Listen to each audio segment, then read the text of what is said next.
السلام علیکم ناظرین، welcome to my YouTube channel سنت رسول مور کو جنت سے کیوں نکالا گیا؟ مور جتنا اب خوبصورت ہے اس سے کئی زیادہ جنت میں خوبصورت تھا۔ مور کی خوبصورتی پہ سبھی پرندے فدا تھے، لیکن ان سب خوبیوں کے باوجود مور سے ایسی کون سی خطا ہو گئی تھی جس سے اللہ تبارک و تعالی نے مور کو جنت سے نکال دیا۔ اللہ تبارک و تعالی نے جب حضرت آدم علیہ السلام اور اماں حوا کو پیدا فرمایا، اس کے بعد ان کو جنت میں بھیج دیا۔ وہ دونوں جنت میں بہت ہی پرسکون رہتے تھے، بہت ہی لذیذ میوے پھل کھایا کرتے، لیکن ایک اناج کو کھانے سے اللہ پاک نے انہیں منع فرمایا، اور وہ اناج گندم تھا۔ چونکہ شیطان حضرت آدم علیہ السلام کی وجہ سے ہی جنت سے نکالا جا چکا تھا، اسی وجہ سے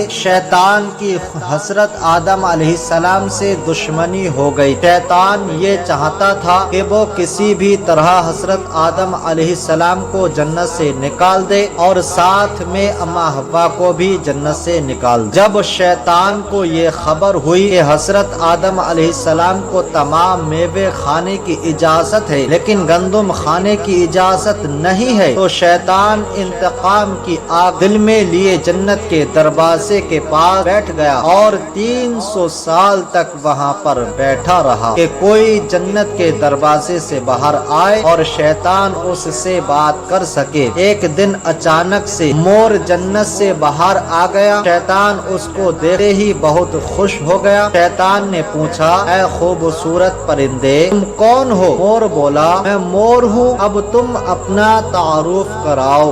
شیطان نے جواب دیا کہ میں عالم غروبیہ کا ایک فرشتہ ہوں، میں اللہ پاک کی عبادت سے ایک پل بھی غافل نہیں ہوں، میں چاہتا ہوں کہ میں جنت میں جاؤں، وہاں کی نعمتوں کا اپنی آنکھوں سے مشاہدہ۔ شیطان مور سے کہنے لگا کہ تم مجھے جنت کے اندر لے جاؤ، میں تمہیں 3 ایسی باتیں بتاؤں گا جس سے تمہیں ابدی زندگی حاصل ہو جائے گی، تمہیں بڑھاپا اور بیماری نہیں آئے گی، تم ہمیشہ جنت میں ہی رہو گے۔ شیطان کی یہ باتیں سن کر لالچ میں آ کر مور نے کہا کہ مجھ میں تو اتنی طاقت نہیں ہے کہ میں تمہیں جنت کے اندر لے جاؤں، لیکن ایک سانپ میرا دوست ہے، وہ شاید تمہاری مدد کر سکے۔ یہ کہہ کر مور سانپ کے پاس آیا، وہ ساری بات بتائی۔ سانپ بھی شیطان کی باتوں سے بہت خوش ہو گیا، پھر شیطان کو اپنے منہ میں چھپا کے جنت میں داخل ہو گیا،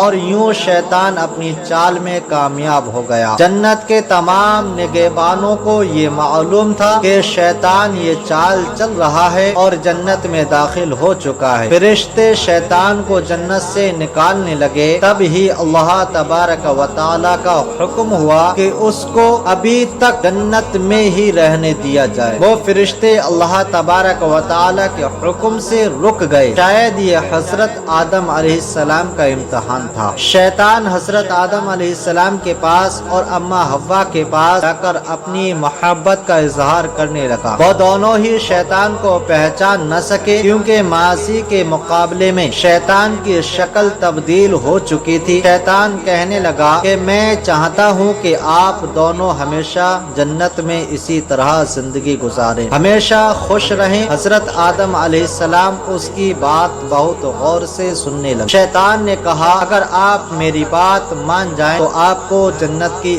اور بھی تمام سہولتیں ملیں۔ حضرت آدم علیہ السلام شیطان کے بہکاوے میں آ کر کہنے لگے کہ یہ کس طرح ممکن ہے کہ شیطان کہنے لگا، ایک گندم کا دانہ اگر آپ دونوں چکھ لیں تو آپ کو ابدی حیا حاصل ہو جائے گی اور آپ جنت میں ہی رہیں گے۔ یہ بات سن کر حضرت آدم علیہ السلام کے دل میں رجحان پیدا ہوا، لیکن ان کے دل میں اللہ کی نافرمانی کا خوف غالب آ گیا، جبکہ اما حوا شیطان کی باتوں میں آ گئی، اس پر اما حوا نے حضرت آدم علیہ السلام کو راضی کر لیا۔ پھر اس کے بعد دونوں نے اس گندم کے دانے کو چکھ لیا، جسے ہی گندم کا دانہ ان کے اندر گیا دونوں کے سطر واضح ہو گئے، جس کے بعد دونوں اپنے اپنے سطر چھپانے لگے اور خوف خدا سے کانپنے لگے۔ اسی دوران اللہ تبارک و تعالی نے فرشتوں کو یہ حکم دیا کہ حضرت آدم علیہ السلام اور اما حوا دونوں کو زمین پر اتار دو۔ حضرت آدم علیہ السلام کو سری لنکا کے قریب نیچے زمین پر بھیج دیا، جبکہ اما حوا کو جدہ کی سرزمین پر اتارا گیا۔ جن خوبصورت پیروں سے چل کر مور شیطان کو جنت کے اندر لے کر آیا تھا، وہی خوبصورت پاؤں اللہ پاک مور سے لے لیے۔ سانپ جو اپنے منہ میں شیطان کو چھپا کر لایا تھا، اس کے منہ کی خوبصورت خوشبو کو چھین کر اس میں زہر ڈال دیا گیا، پھر مور کے ساتھ سانپ کو بھی جنت سے نکال دیا۔